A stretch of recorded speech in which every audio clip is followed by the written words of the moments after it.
Hi hello friends, എല്ലാ കൂട്ടുകാർക്കും മൗനരാഗത്തിന്റെ ഇന്നത്തെ റിവ്യൂയിലേക്ക് സ്വാഗതം. അങ്ങനെ ആദ്യം തന്നെ മൗനരാഗത്തിൽ നമ്മുടെ രാഹുലിനെയും അതുപോലെ ഈ പറയുന്ന വിക്രവും കൂടി സംസാരിക്കുകയാണ്. അപ്പോൾ കുറച്ച് മാറിയിട്ടായിട്ട് നമ്മുടെ മനോഹർ ജയിലിൽ പരോളൊക്കെ കഴിഞ്ഞ് തിരികെ എത്തിയിരിക്കുകയാണ്. മനോഹർ അവിടെ പണിയെടുക്കുന്നുണ്ട്, മറ്റു ചിലരും പണിയെടുക്കുകയാണ്. അങ്ങനെ ആ സമയത്ത് അവിടേക്ക് പുതിയൊരു ജയിൽ വാർഡൻ വരികയാണ്. പുതിയ ജയിൽ വാർഡൻ വരുന്നുണ്ട്, അയാൾ ഭയങ്കര പെശകാണ് എന്ന് രാഹുൽ നമ്മുടെ വിക്രത്തിനോട് പറയുകയാണ്. അങ്ങനെ എന്താടാ ഇവിടെ എന്ന് ചോദിക്കുകയാണ്. ഒന്നുമില്ല സാറേ എന്ന് പറയുന്നുണ്ട്. അതെ, നീ അറിഞ്ഞില്ലേ ഇവിടെ വിക്രമ നിന്റെ പെങ്ങളുടെ വിവാഹം കഴിഞ്ഞടാ എന്ന് പറയുകയാണ്. ഏത് പെങ്ങളുടെ എന്ന് ചോദിക്കുന്നുണ്ട്. അപ്പോൾ ആ സാറ് ചോദിക്കുകയാണ്, നിനക്ക് എത്ര പെങ്ങളുണ്ട്? എനിക്ക് 3 പെങ്ങൾ. അപ്പം അതിൽ എത്ര പേരുടെ കല്യാണം കഴിഞ്ഞു? 2 ആളുടെ. അപ്പോൾ ഒരാളല്ലേ ഇനി കല്യാണം കഴിക്കാനുള്ളൂ. അപ്പോൾ അവളുടെ കല്യാണം കഴിഞ്ഞെന്നാണ് ഞാൻ പറഞ്ഞത്. ആര്? കാർത്തികേട്. അവളെൻ്റെ പെങ്ങളൊന്നല്ല എന്ന് പറയുമ്പോൾ, ഒരു അച്ഛൻ്റെ മക്കളല്ലടാ നിങ്ങൾ എന്നിങ്ങനെ ചോദിക്കുകയാണ്. അപ്പോൾ രാഹുൽ ചോദിക്കുന്നുണ്ട്, അവൻ ആദ്യത്തെ കല്യാണം ഉറപ്പിച്ച ചക്കനുമായിട്ടല്ലല്ലോ സാറേ കഴിഞ്ഞത് എന്ന് ചോദിക്കുന്ന സമയത്ത് അവിടെയാണ് നിങ്ങൾക്കൊക്കെ തെറ്റിയത്. ആ ഗംഗപ്രസാദിന്റെ കണ്ണു മൂടിയിട്ടും അതുപോലെ മാധ്യമക്കാരോടൊക്കെ അവര് കല്യാണത്തിൽ നിന്ന് ഒഴിഞ്ഞു മാറി എന്ന് പറഞ്ഞതിന് ശേഷം അവൻ തന്നെയാണ് അവളുടെ കഴുത്തിൽ താലി കെട്ടിയത് എന്ന് പറയുന്നത് കേൾക്കുമ്പോൾ രണ്ടുപേരും ഞെട്ടിപ്പോവുകയാണ്. അങ്ങനെ ആ സമയത്ത്, അല്ല നിങ്ങൾ രണ്ടുപേരും എന്താ ഇവിടെ അടുത്തടുത്ത് നിൽക്കുന്നത്? നിങ്ങളോട് 2 ആളോടും ഞാൻ വേറെ മാറി പണിയെടുക്കാനല്ലേ പറഞ്ഞിട്ടുള്ളത് എന്നിങ്ങനെ ചോദിക്കുകയാണ് ആ ജയിൽ വാർഡൻ. അപ്പോൾ ആ സമയത്ത് അവിടെ മനോഹർ ഉണ്ടായിരുന്നു. അപ്പം മനോഹർ ഇതൊക്കെ കേൾക്കുന്നുണ്ടായിരുന്നു. അപ്പം മനോഹർ പറയാണ്, സാറേ ഞാൻ എൻ്റെ മെക്കറ്റ് കയറാൻ വന്നു കഴിഞ്ഞാൽ തീർച്ചയായിട്ടും ഞാൻ എൻ്റെ കയ്യിൽ നിന്ന് നല്ല കൊടുക്കൂട്ടാ എന്ന് പറയാണ്. നിങ്ങളിനി തല്ലുകൂടി കഴിഞ്ഞാൽ എന്താ ചെയ്യേണ്ടത് എനിക്കറിയാമെന്നൊക്കെ പറഞ്ഞ് ആ ജയിൽ വാർഡൻ അവിടെ നിന്നും പോവുകയാണ്. അങ്ങനെ ആ സമയത്ത് വിക്രം വിഷമിച്ചിരിക്കുന്ന കാണുമ്പോൾ രാഹുൽ പറയുന്നുണ്ട്, എടാ നീ വിഷമിക്കണ്ട, എന്തായാലും ഗംഗപ്രസാദ് പുറത്തുണ്ടല്ലോ, അവനെ അറിയാതെ കല്യാണം കഴിച്ചതൊക്കെ കൊള്ളാം, പക്ഷേ ഇനി എന്തായാലും അവനെ അറിഞ്ഞു കഴിഞ്ഞാൽ അവരെ ജീവിക്കാൻ വിടില്ല എന്നൊക്കെ ഇങ്ങനെ പറഞ്ഞങ്ങനെ കൊടുക്കുകയാണ്. അതിനുശേഷം കാണിക്കുന്നത് നമ്മുടെ കാർത്തിക അതിസുന്ദരിയായിട്ട് സെറ്റ് സാരി കൊടുത്തിട്ട് അങ്ങനെ മണിയറയിലേക്ക് പോകാൻ നിൽക്കണ നേരം അമ്മായിയമ്മ പാല് പകർത്തുകയാണ്. പാല് ഗ്ലാസ്സിലേക്ക് ഒഴിക്കുന്നുണ്ട്. ആ ഗ്ലാസ് പാലുമായിട്ട് വന്നിട്ട് നേരെ നമ്മുടെ കാർത്തികയുടെ കയ്യിൽ കൊടുക്കുകയാണ്. മോളെ, നിങ്ങൾ ആഗ്രഹിച്ച ജീവിതം, ഞങ്ങളെല്ലാവരും ആഗ്രഹിച്ച ജീവിതം തന്നെയാണ് എന്തായാലും നിങ്ങൾ ഇന്ന് തുടങ്ങാൻ പോകുന്നത്. നിങ്ങൾ ഇന്ന് മുതൽ ജീവിച്ചു തുടങ്ങുക എന്നും പറഞ്ഞ് അത് കൊടുക്കുകയാണ്. അപ്പോൾ ഞാൻ ഈ കല്യാണത്തിനോട് ആദ്യം വെറുപ്പ് കാണിച്ചായിരുന്നു, അതൊന്നും മോള് മനസ്സിലെടുക്കേണ്ട കേട്ടോ എന്ന് പറയുമ്പോൾ, ഇല്ല അമ്മേ, ഒരിക്കലും ഇല്ല അമ്മേ, അല്ല വേറെ വല്ലവരും ആണെങ്കിൽ ഈ കല്യാണത്തിൽ നിന്ന് ഒഴിഞ്ഞു മാറിയേനെ എന്ന് പറയുന്നുണ്ട് കാർത്തിക. എൻ്റെ ഏട്ടൻ മരിച്ചു, ആ ഏട്ടൻ പാവമായിരുന്നു, ഒരു പനി പോലും അല്ലെങ്കിൽ ഒരു ചെറിയൊരു അസുഖം പോലും ഇല്ലാത്ത ഒരാളായിരുന്നു അദ്ദേഹം എന്നിങ്ങനെ പറയുകയാണ്. എന്നാലും സൂക്ഷിക്കണം മോളെ, അവനെ പുറത്തുണ്ടല്ലോ, അതുകൊണ്ട് അവനറിയാതെയല്ലേ കല്യാണം കഴിച്ചത്, സൂക്ഷിക്കണം കേട്ടോ. അതൊക്കെ പോട്ടെ, എന്തായാലും മോള് ചെല്ല് എന്നും പറഞ്ഞിട്ട് ഈ പറയുന്ന കാർത്തികയെ അമ്മായി മണിയറയിലേക്ക് പറഞ്ഞു വിടുകയാണ്. അപ്പോൾ അവിടെയാണെങ്കിൽ നമ്മുടെ ദിലീപ് അങ്ങനെ കാത്തിരിക്കുകയാണ് കാർത്തികയെ. അപ്പോൾ വാടോ എന്ന് പറയുകയാണ്. എന്നിട്ട് അവിടെ പിടിച്ചങ്ങനെ ഇരുത്തുന്നുണ്ട് ബെഡിൽ. അതിനുശേഷം പാല് അവൾ കൊടുക്കുകയാണ്. ആദ്യം ദിലീപ് കുടിച്ചതിന് ശേഷം പിന്നെ പാല് കാർത്തികയും കുടിച്ച് ബാക്കി അവിടെ വെക്കുകയാണ്. അപ്പോൾ പറയുന്നുണ്ട്, ഇന്ന് മുതൽ നമ്മൾ ആഗ്രഹിച്ച ജീവിതം തുടങ്ങാൻ പോവുകയാണ്. എന്തായാലും നിന്നെ കിട്ടാൻ വേണ്ടി ഒരുപാട് ജീവൻ തന്നെ പണയം വെച്ചിട്ടാണ് ഈ ഒരു കല്യാണം നടന്നത്. ഇനിയിപ്പോൾ മുന്നോട്ടുള്ള ജീവിതം എന്താവുന്നൊന്നും അറിയില്ല എന്നൊക്കെ ഇങ്ങനെ ദിലീപ് പറയുന്നുണ്ട്.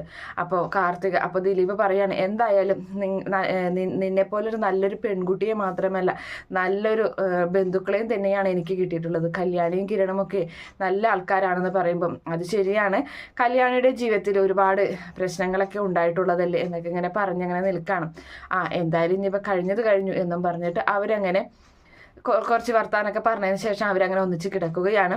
അതിന് ശേഷമാണെങ്കിൽ ഈ പറയുന്ന നമ്മുടെ കിരൺ ഇങ്ങനെ ടെൻഷൻ അടിച്ച് കഴിഞ്ഞു പോയ, അതായത് ഈ പറയുന്ന ഗംഗയെ തല്ലിച്ചതച്ചതും അങ്ങനെയുള്ള കാര്യങ്ങളൊക്കെ ഇങ്ങനെ ആലോചിച്ചിരിക്കുകയാണ്. തൊട്ടരികിലായിട്ട് ബെഡിൽ നമ്മുടെ കല്യാണിയും ഉണ്ട്. അപ്പോൾ കല്യാണി കിരൺ ഇങ്ങനെ എന്തൊക്കെയോ ആലോചിച്ചിരിക്കണ കാണുമ്പോൾ ഇങ്ങനെ നോക്കുകയാണ്. എന്ത് പറ്റി കിരണായിട്ടാന്ന് ചോദിക്കുന്നുണ്ട്. ഒന്നുമില്ല, കുറച്ച് ദിവസങ്ങളായിട്ട് നടന്ന സംഭവങ്ങളൊക്കെ ഞാൻ ഓർക്കുകയായിരുന്നു. എന്തായാലും കല്യാണം കഴിഞ്ഞല്ലോ എന്നിങ്ങനെ പറയുകയാണ്. സമാധാനമൊന്നും ആയിട്ടില്ല കിരണേട്ടാ, ഇനിയല്ലേ അവർ സൂക്ഷിക്കേണ്ടത്. ഞാൻ പറഞ്ഞിട്ടുണ്ടായിരുന്നു ചേച്ചിയെ വിളിച്ചിട്ട് പുറത്തൊക്കെ ഇറങ്ങുമ്പോൾ സൂക്ഷിക്കണമെന്ന്. ഈ സമയത്ത് ഇനി എന്തായാലും ദിലീപേട്ടനെ വിളിക്കുന്ന മോശമല്ലേ, അമ്മയെയും വിളിച്ച് കാര്യങ്ങളൊക്കെ പറഞ്ഞിട്ടുണ്ട്. അപ്പം അമ്മ പറഞ്ഞതേ പാലും കൊടുത്ത് മണിയറയിലേക്ക് പറഞ്ഞയച്ചിട്ടുണ്ട് എന്ന കാര്യമാണ് എന്നിങ്ങനെ പറഞ്ഞവരങ്ങനെ ചിരിക്കുകയാണ്. അങ്ങനെ ആ സമയത്ത് എന്തായാലും കുറച്ച് ദിവസം നെട്ടോട്ടം തന്നെയാണ്, ഉറക്കമൊന്നും ഉണ്ടായിരുന്നില്ല. നീയും അതിരാവിലെ തന്നെ കാർത്തികയെ ഒരുക്കാനൊക്കെ 3 മണിക്കൊക്കെ എഴുന്നേറ്റല്ലേ, നിനക്കും ഉറക്കം വരുന്നുണ്ടാവും, എന്തായാലും ഇന്ന് സമാധാനത്തോടു കൂടി ഉറങ്ങണം. അപ്പോൾ ഗംഗപ്രസാദ് ഇനി എന്തായാലും വരാനൊന്നും പോകുന്നില്ല, അവരുടെ വീടിന്റെ ഭാഗത്തേക്ക് പോലും വരാൻ അവന് പറ്റില്ല എന്നൊക്കെ ഇങ്ങനെ പറയുന്നുണ്ട് നമ്മുടെ കിരൺ. അതിനുശേഷം അവരങ്ങനെ രണ്ടുപേരും അവിടെ കിടന്നുറങ്ങുകയാണ്. അതിനുശേഷമാണെങ്കിൽ രാവിലെ തന്നെ ഒരുങ്ങി അതിസുന്ദരിയായി വരികയാണ് നമ്മുടെ കാർത്തിക.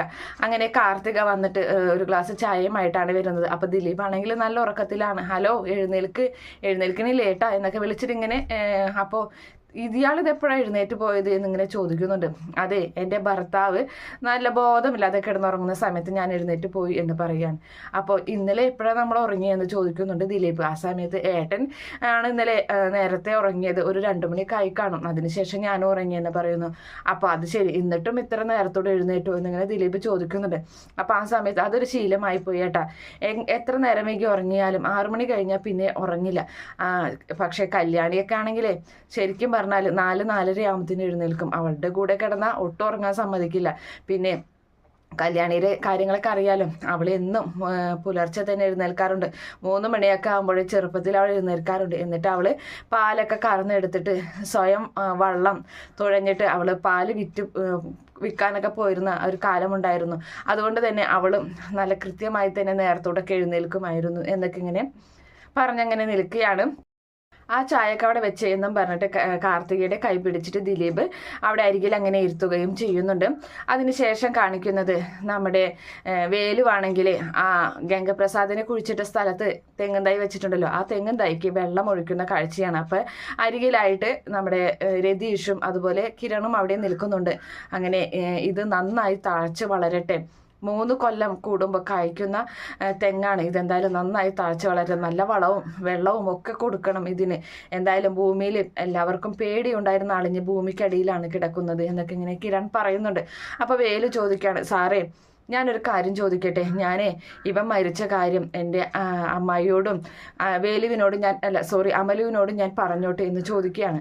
അപ്പോൾ നീ എന്തും മണ്ടത്തരായി പറയുന്നത്, വേണ്ട, ആരോടും പറയണ്ട, കല്യാണിയോട് പോലും ഞാൻ പറഞ്ഞിട്ടില്ല, കാർത്തികയോടൊന്നും ഞാൻ പറഞ്ഞിട്ടില്ല, നീ അബദ്ധമൊന്നും കാണിക്കില്ലേ, അങ്ങനെയൊന്നും പറയണ്ട എന്ന് പറയുന്നുണ്ട്.